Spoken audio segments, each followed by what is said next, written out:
And I'm just going to squeeze in one more thing here. This will get us through the audit stuff. This business about the deficiencies with the communications. And this is what they were concerned about in the practice inspection report, that there's an annual letter that's got to go to the board of directors that talks about what the audit is supposed to be about, and that's not been done normally as well as they would like.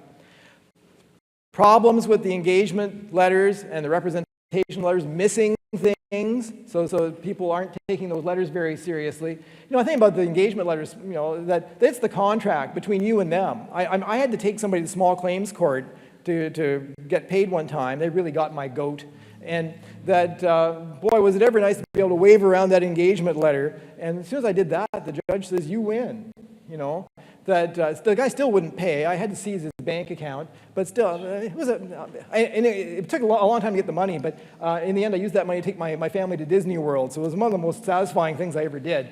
But, you know, that the engagement letter is really important. And the representation letter, when you think about who provides you the most information with doing any audit or review, it's management. They give you the books, they give you all kinds of information, the answers to your questions, and if in the end, they won't sign to say, you know, I believe that everything I told you was true, then, you know, that's a pretty big lack of evidence. You know, so and that's why normally you'd have an audit if they wouldn't give you a management or a representation letter. Okay? And then we've got this business about these other letters that are required, you know, these uncorrected errors. I'll talk about that some more in a minute, and other significant matters. So just know that there's lots of letters that have to go back and forth here. And when we think about audits, you know, and what I wanted to do, that's one thing that's too bad about the handbook. They don't give you a checklist. That's what I wanted to do here for audits, reviews, and reviews, not much in the way for a notice to reader.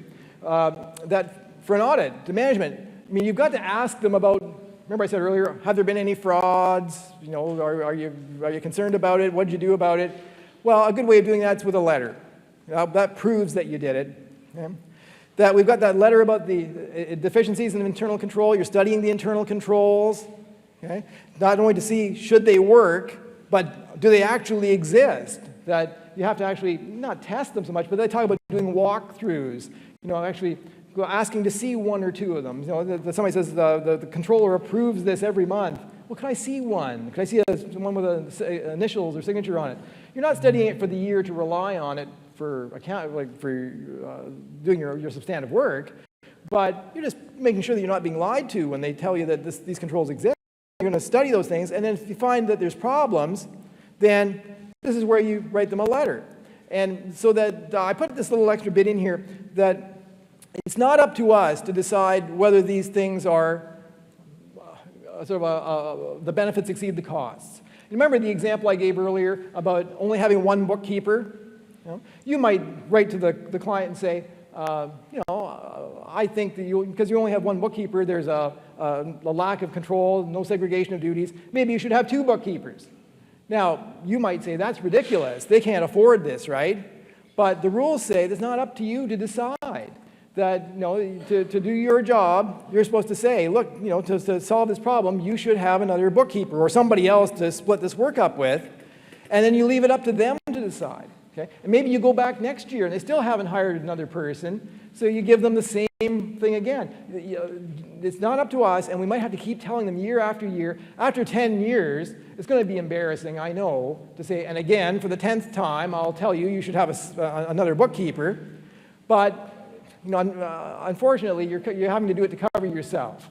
Because what if that 1 year, after a while, you say, I'm embarrassed at doing this, I'm not going to bother mentioning it again, and then that's the year the bookkeeper pulls a great big fraud because they didn't have segregation of duties, and then the owner says, well, you should have told me about this.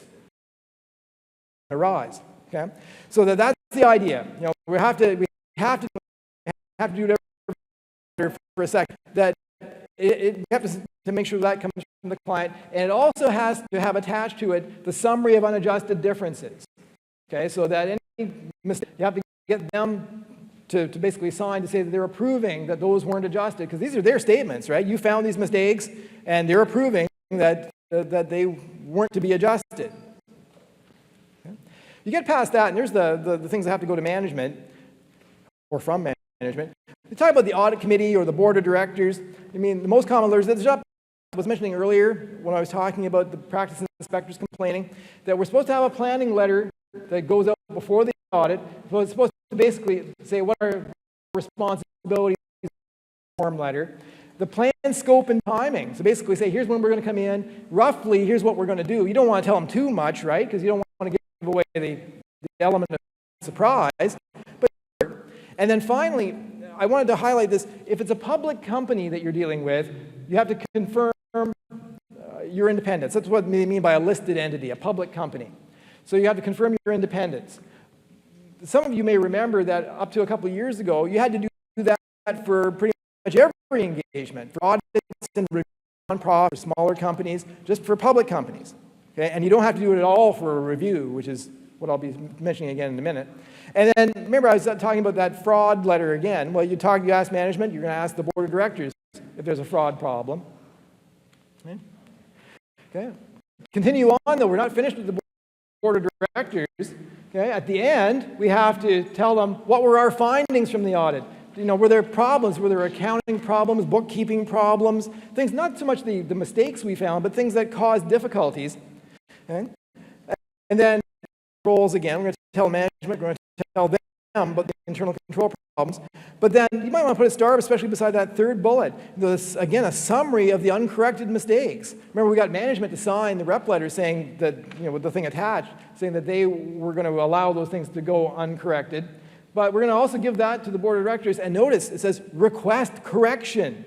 Because, you know, even though management might say it's okay, we don't want to worry about it this year, you might say to the board of directors, we don't want to have a situation where we have immaterial mistakes build up over a few years, and then some year, maybe after 5 years, they become material, and then we have to go back and fix them. And in the years we're fixing them in, we already gave you an unqualified opinion. You know, so that could be kind of embarrassing. So those are the most common ones. We've got, if you go to CAS 260, you go to Appendix 1 of that CAS, that also lists some unusual situations where you might have to write letters to the board of directors. Okay? For review engagements, I just wanted to shift gears for a minute. We'll talk about a little checklist for the documentation there, much less. We don't have to worry about independence. You don't have to send out any sort of thing ahead of time except for an engagement letter. Okay? At the end, you've got the management's rep letter. Okay? Again, you've got the unadjusted errors attached to it, so management signing to say that, you know, they agree that these aren't to be adjusted. Here it's a little bit, usually not such a big deal because they're asking us usually to do the accounting, so we're probably going to adjust it anyway. Okay? And that's that. So that you've been doing a wonderful job listening to me talk for about 90 minutes. Why don't you get yourself 15 minutes worth of coffee and sugar, and when you come back, that's when we'll shift gears, and we'll talk for a little bit about problems with review engagements.